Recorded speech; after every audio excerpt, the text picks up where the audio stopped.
Black Ink Crew. Okay, first of all, let me say this at the beginning. They literally, it's called Behind the Ink.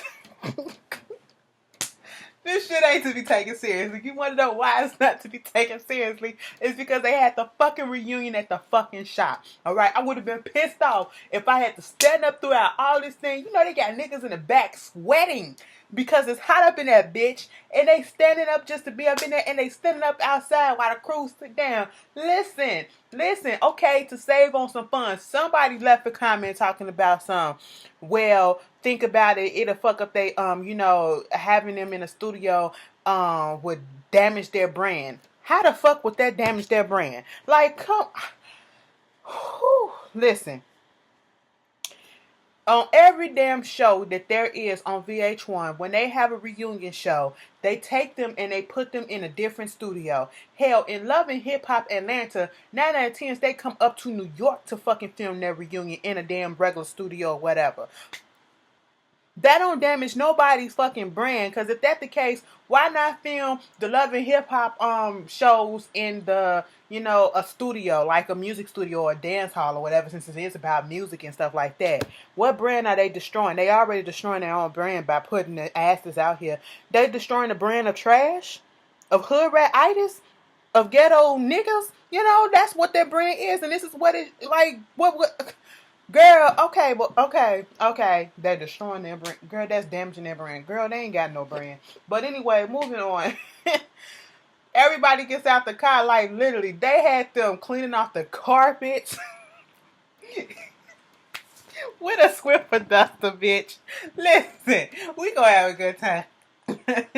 I'm watching and reviewing as I go. Listen, Sky got out that car with her drink. They was like, "Yay, Sky!" Sassy got out the car looking like the Carolyn Lion. I just don't understand. Sassy is a very beautiful girl, but whoever be styling her and telling her to put that shit in her hair, I just was not feeling her hair. She could have kept that. She has a problem with making herself look older than what she is. I just don't understand it. And then, you got Oh Shit come out. Donna came out. They actually cheered for Donna. I was like, oh shit. Teddy came out the car. I said, look at Teddy. Teddy done lost some weight. You can see it in his neck and everything. I was like, all right, Teddy. Okay, and that shirt ain't tight on your ass either. Okay. And Duchess, they did everybody. Duchess and Caesar come out. And, Caesar was walking like he was trying to keep his stomach sucked in and his feet was hurting. And Duchess came out that car. She the only one in the ball gown like she finna go to somebody quinceañera or some shit. I was just a little bit confused. But, I guess she trying to differentiate herself from everybody trying to say that, hey, she the queen of this shit. But I guess. So they start with the shit. Puma and Quani, they in another area. They literally next door. They going through who runs the shop. They going through, because this basically is going through all the years of Black Ink Crew that's been on TV. And I guess that concept is cool. It just feels like that they just randomly decided to get them a reunion. They said, girl, we couldn't find a venue right quick. So, hey, fuck it. We got Black Ink Shop, so let's do it there. That's what it felt like. And if that's the case, that's fine. And I'm cool with them keeping it all the way hood in the hood. It's funny as fuck. It wouldn't be no shit that I was doing so that, any hood nigga can just be sitting up there peeping my shit. It's like, I'm going to take that and I'm going to take that. I'm going to take that. But, it is what it is. And when it got to the part about Caesar saying that ain't nobody helped me build Black Ink, it was me. It was quiet for a minute. And then Teddy was like, so that's how you feel? And then Walt was like, that's what I meant. I was going to ask that. And it broke the silence and everything. And, it was funny, whatever. Because then they was like, who do you think owns or runs Black Ink? And Sky was like, Caesar, because that nigga paid sign my check. So, she was breaking the mold, breaking the ice like that. And it was cool. They came up with some stuff about why Puma and Quani wasn't there, and Caesar was like, Puma feels like he threatened or whatever. He feels scared, unsafe to come into Black Ink. And, he was like, I ain't no bitch, so I don't hold grudges or whatever. And then here go Duchess. Well, I am a woman, estrogen and all. And Quani tweeted that, she cooked me in my pussy, so, I got to see her. And I said, girl, whatever, you ain't going to do shit. And, they was talking about being a woman in Black Ink and why did you want to come back, Donna? Why did you go talk to Duchess? And, everybody was saying the same thing. Caesar may own Black Ink, but it's being controlled by Duchess. And then, you know, somehow the question got put on Sassy, and Sassy was like, no, because of the way that the women get disrespected in the shop, you know, it is what it is. And I was just like, oh shit. They got, and Quani, I don't know what was up with her weave. It's just too much. I am so tired of y'all and y'all weave. Like, could y'all put the right amount that's on your head? It's shaped for your head. Like, sometimes y'all put too little and sometimes y'all go overboard and put too much and it just makes you look so stupid. And Quani, sorry to say, you look stupid. And at one point, Big Tigger, he the host, he tells them like, you know, since Quani and them next door, they gonna have y'all two sit down, Caesar and Duchess and Quani and Puma sit down with each other. Now you just said you owe Quani an ass whooping, but then all of a sudden you go from that to saying, oh, well, I didn't know about that. I wasn't ready for that. I said, girl, be quiet. Next thing you know, Tigger goes next door and he talking to them and they was like drunk and shit. Why you not over there? And here go Puma, because I just don't feel like going over there. I don't feel the need to. Scat was like, he probably just don't want to get punched and all that shit. I said, true, true. Quani was like, well, bitch, I'm not finna step foot in anything of they shit. They whack ass tattoo artists, true. And they just, I'm not finna promote their stuff. I'm not finna utter their name. I'm not finna do this. And I was like, that's what you do when you don't fuck with a person. You don't fuck with a person, period. And I was like, here they go. They finna be extra. Everybody on this show about to be extra. Cause then, Connie was like, she done fucked all their friends. Duchess done fucked all his friends, Caesar friends, and all this stuff, and yada, yada, yada. And then before that, Puma was like, you know, Caesar is disrespectful to women for him to have a daughter, but to be calling people bitches and stuff like that, and to have a woman like Duchess who allowed him to say stupid shit like that. And I said, call him out on that shit. Because then sure enough, here goes Caesar. I never said that. I didn't call nobody. But bitch, you called Donna a bitch when you was firing her. You called everybody a bitch all the goddamn time. Quit fucking lying. Here they go. Let's go over there and knock on the window. Sassy was like, bitch, they about to fight, so fuck all this shit. I'ma just stand out here and eat my nuts and just watch this shit go down. And I was like, Lord Jesus, must y'all put on the show for us to be entertained by? Yes. So yeah, everybody is just up in arms, you know, because of the Puma and Quani situation. And they was discussing how come, you know, they chose sides and loyalty and stuff like that. And Walt was like, at first he was trying to stay neutral, but when that fashion show shit happened and they was getting to that fight, he was like, everybody kids was there. And that's when you start fucking up. And I was like, okay, I get it now. I understand that. Because I just didn't understand when they flipped and everybody was like on Caesar's side and all that shit. But they go over there. They trying to stop Duchess from going over there. But when I go over there, it's going to be a problem. He was like, you going to get your chance to go over there? No, because when I go over, I said, Duchess, shut the fuck up. It got to the point where Caesar even said, I am so annoyed. She is annoying or some shit like that. They come back in the shop and they got Miss Denise there. Miss Denise is there. That's Quani's mama. And it was like, even though Quani and them won't come up in the shop, Miss Denise gonna be here. And, you know, what is it about your daughter? What's the situation? Whatever the fucking question was that Tigger asked, you know, Denise, Duchess kept interrupting. Yeah, say what you gotta say about your daughter. Was your daughter right for doing this? And was she this and was she that? Why did she get involved in all this stuff? And Miss Denise was like, I'm going to answer the question, but what you're not going to do, you're not going to talk over me because that's all that you're doing, and that's being fucking disrespectful. Now, I'm here to defend my daughter because she's not here to defend herself right about now, but what you're not going to do is be disrespectful to me. And then I was like, yes, Miss Denise, shut that bitch up. Like, girl, shut up. You getting all hyped and shit now. You know, they kind of bypassed the fact that, you know, Quani did throw it out there and say that Duchess fucked all of Caesar's friends. Okay. You know, but I don't know if that was true or whatever. I can see Quani just throwing that out there just to be vindictive and spiteful and trying to get revenge or whatever the fuck. But yeah, Miss Denise was like, you know, we come from a family when one person is into some shit, everybody's into it. And, you know, you don't bring people to their house and all this stuff. When you came wrong when you brought dude to the house and all that shit. If you talking about business, you go to a business setting. Yes, I agree with her, but I also agree with C's a little bit when he was like, I've known this person for 20 years. I was not on their intention to come and do some harm to him, to come to his house with Big Joe or whatever. That's not what we was about. Why do I need to do this? And I was like, but then again, Caesar, also, even though I 100% believe that you were not there to start no shit, y'all was there on some business tip, you still felt like you still kind of fucked up in the sense. Now that her mama said that, you did kind of fuck up in the sense that y'all was not on the same terms like that. So therefore, regardless of the fact that you known him for 20 plus years or whatever, y'all not on that same terms. So don't just show up. You know, you could have called, and if you don't get no answer or whatever, or you could have came to his place of business or whatever. But I do 100% believe Caesar was not there to fuck him up or whatever. Next thing you know, they go out to the back with the women talking about, with Scott and Donna and the dudes with black ink except for Caesar. Talking about Donna and her little whole escapades. And basically, Donna admits that, yes, I fucked all these niggas, and all these niggas ate my pussy, and they cooked breakfast for me and dinner for me. Sky looked at Teddy and said, bitch, you cooked breakfast and dinner for this hoe? You ain't even cooked that shit for me the first time we did. I said, Sky, I can't stand her. Sky is so fucking funny to me. But, you know, because she real with Sky got some skank in her, but she owned up to her skank. So that's, I can't even, you know, you can't even fault it. But, you know, it is what it is. And basically everybody had a turn with her. And she was like, okay, yeah, you fucked me, I fucked you, and y'all ate my pussy too, so what?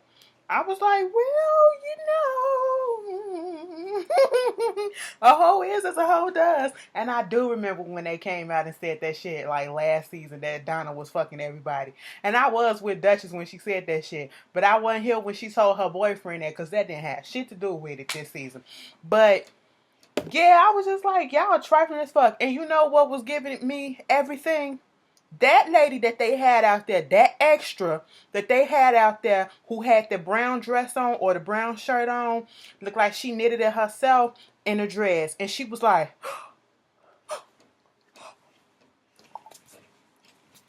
I was like, girl, calm down. She was just going the fuck in. I said, girl, how much they paying you to do this? You working hard for your $100, ain't you, girl? Then they got Black, oh shit, with all his baby mamas, minus Anya, because Anya just, that bitch is crazy, plus Donna. And I was like, Coley, what you doing here? Okay, Coley, you the only sane one, so you don't need to be in the mix of all this shit. And Coley got bucked for a second with Kathy, and I was like, I was not expecting that, but I said, girl, you know, Kathy made me crazy, but that bitch probably can whoop your ass, so you need to calm down just a little bit. I like you now, you know, calm that shit down. And they was talking about how come he didn't get the vasectomy and all this stuff. And he was saying that, you know, at the moment, him and Anya was talking about getting back together and probably have another child. And I said no. And I think it's a rumor or some shit out there that allegedly he's got another child on the way. Come on now. Because the first question they asked him was, why don't he know what a condom is? Okay. And, you know, when he said that thing about having another child, getting back with Anya, having another child, the look on Kathy's face was all disappointing. Like, girl, he's not finna come back to you as if he was gonna come back to you. No, he's not. Let that dick go. Okay? We tired of telling you this.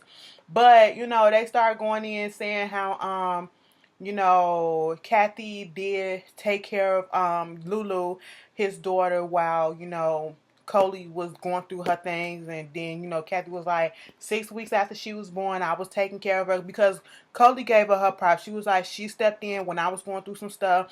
And at this point in time, they weren't even living in the same, you know, city or whatever, in the same state. And so, yeah, Kathy stepped in. She was like, and she was a good mother. But then you had to realize the way when I look at it, not Lulu, but Coley kind of said that shit in a sarcastic ass way. She was like, yeah, she was a good mother, okay? Yeah, she was a good mother. Like, okay, yeah, bitch, she was good. Like, she didn't really want to admit it.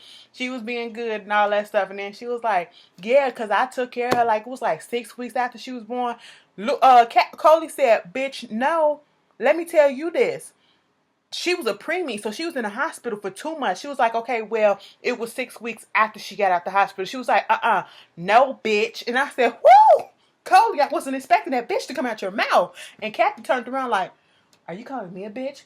Coley kind of changed up her thing and said, no, I'm just saying that. And I said, You better play this shit off, Cody. And I think shit saw where it was going. Shit was like, okay, we don't even got to talk about this. All my baby mamas are good mothers to their kids, to my kids, and all this stuff. And that's the point blank period. That's what it is. And then they was like, what's the relationship with you and Anya? We on again, off again. And then Donna was like, they was like, that she didn't want you talking to your other baby mamas. She didn't want you talking to none of your other kids. And I said, that's fucked up, because I can see Anya doing some shit like that.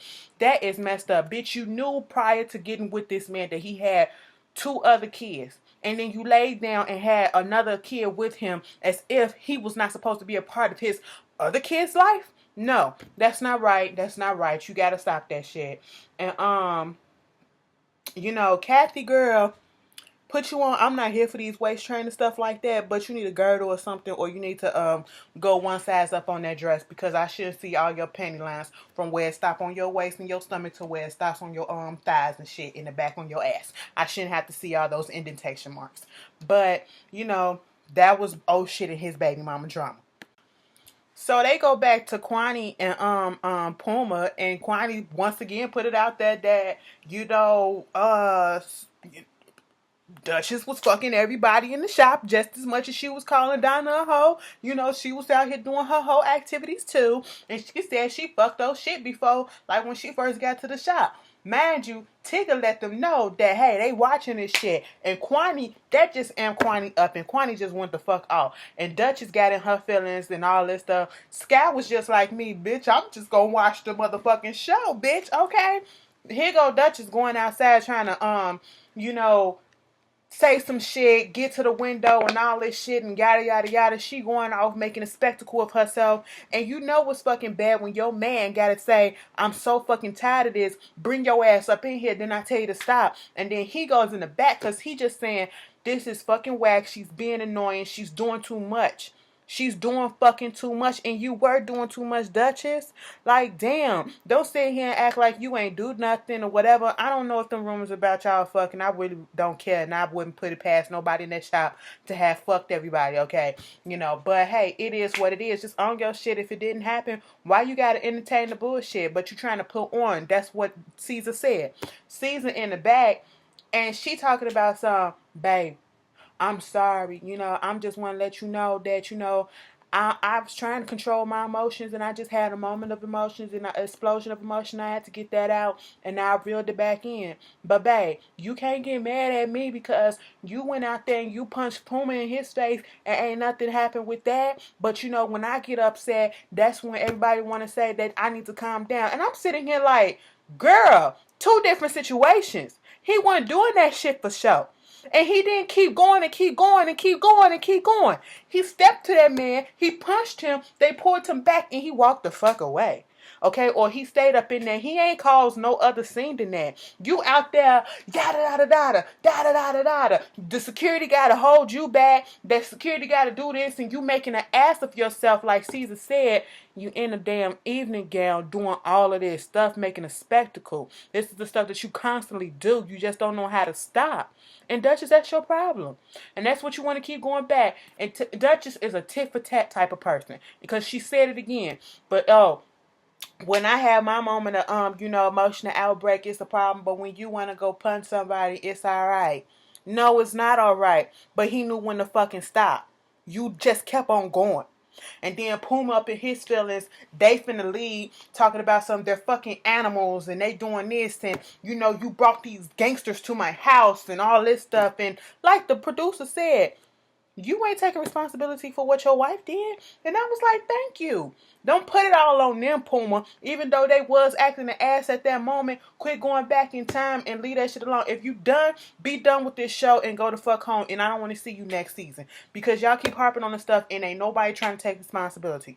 You damn sure ain't, and Quani damn sure ain't. And at the end of this episode, this reunion or whatever the fuck it was, they talked about the Sophia the body shit, and of course this is the sore subject for Duchess. She gets in her feeling after she saw what actually happened.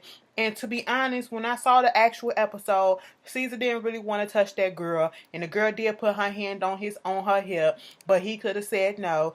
And all he did was, pull her little thing. He really wasn't trying to flirt with her like that. So Duchess she can go talk about everybody else and be up in arms about everybody else, but she's so insecure about her own fucking relationship.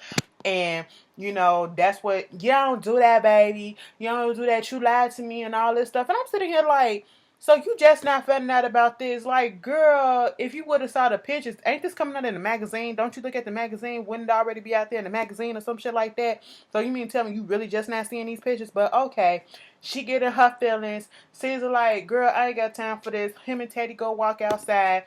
And she was like, it's about communication. You didn't tell me this. You don't do this. You don't have your girl, not your bitch, not your girlfriend, your fiance out here on TV looking stupid. No, girl, you do that yourself. And she just going off to the little producer dude and all this stuff. And it is what it is. Big Ticket was like, girl, Caesar, so what's the state of Black Ink? Oh, Black Ink's good. I don't know what our relationship is, but Black Ink good. Child, it is what it is. Black Ink crew, y'all tell me how y'all like this little ghetto ass reunion. I kind of liked it a little bit because it was just so unconventional and so hood rat trash. That's kind of up my alley a little bit. But don't tell nobody. Black Ink crew, Chicago will be on next week. Yes, I will be checking it out. Yes, I will be reviewing it. So yeah, y'all give me y'all thoughts. Peace.